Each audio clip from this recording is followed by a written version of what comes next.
ওয়াংচুকের অনশন শেষ হলেও ককরোচদের আন্দোলন চলবে। ইয়েমেনের বন্দরে সৌদি আরবের হামলা। ইরান ইস্যুতে রাশিয়া চীনকে ট্রাম্পের হুঁশিয়ারি। আত্মঘাতী বোমা হামলায় পাকিস্তানে নিহত 15।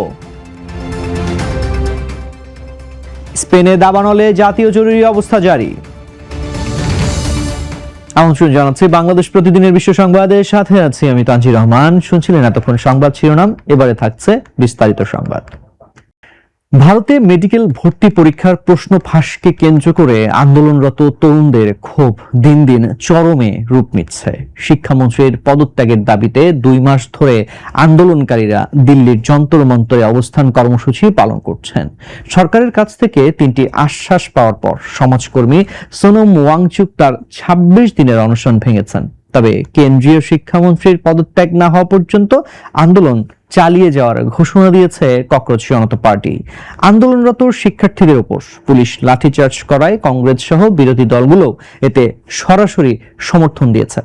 শিক্ষার্থীদের প্রবল আন্দোলনের মুখে প্রশ্ন ফাঁস রোধে দ্রুত ফাস্ট ট্র্যাক আদালত গঠনের ঘোষণা দিয়েছেন নরেন্দ্র মোদী।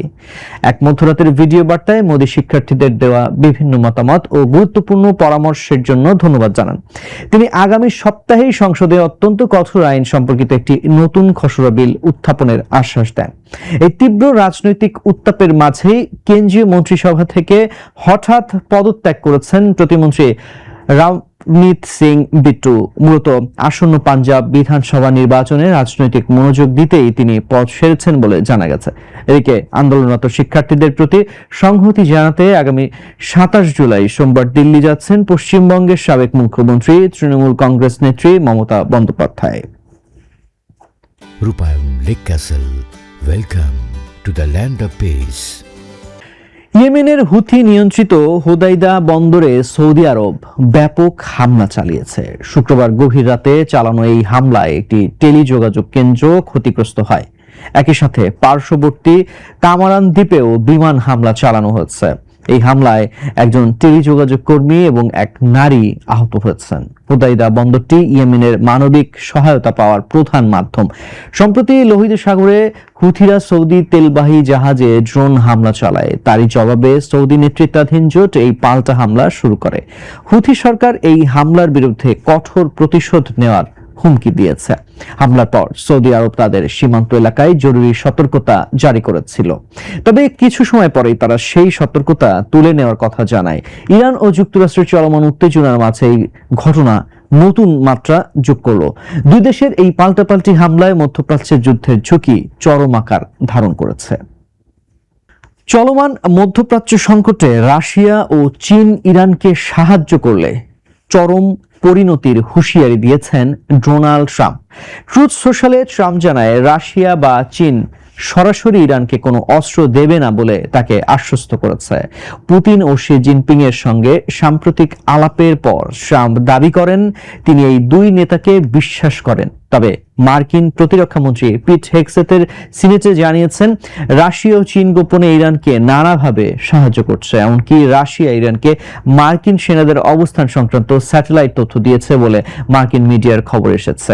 সংঘাত শুরুর পর থেকে ইরানকে অস্ত্র ও তথ্য সহায়তার অভিযোগে একাধিক রুশ ও চীনা প্রতিষ্ঠানের উপর নিষেধাজ্ঞা দিয়েছে ওয়াশিংটন। এদিকে হোয়াইট হাউসে ট্রাম্প জানান ইরানে নতুন করে আরো বড় ধরনের সামরিক হামলার পরিকল্পনা যুক্তরাষ্ট্রে রয়েছে। তবে ইরানের উপর চূড়ান্ত আক্রমণের কোনো সিদ্ধান্ত এখনো নেওয়া হয়নি বলে তিনি সাংবাদিকদের নিশ্চিত করেন। ট্রাম্পের দাবি সামরিক চাপের কারণে ইরান এখন আগের চেয়ে অনেক বেশি গুরুত্ব দিয়ে মার্কিন আলোচনায় সাড়া দিচ্ছে।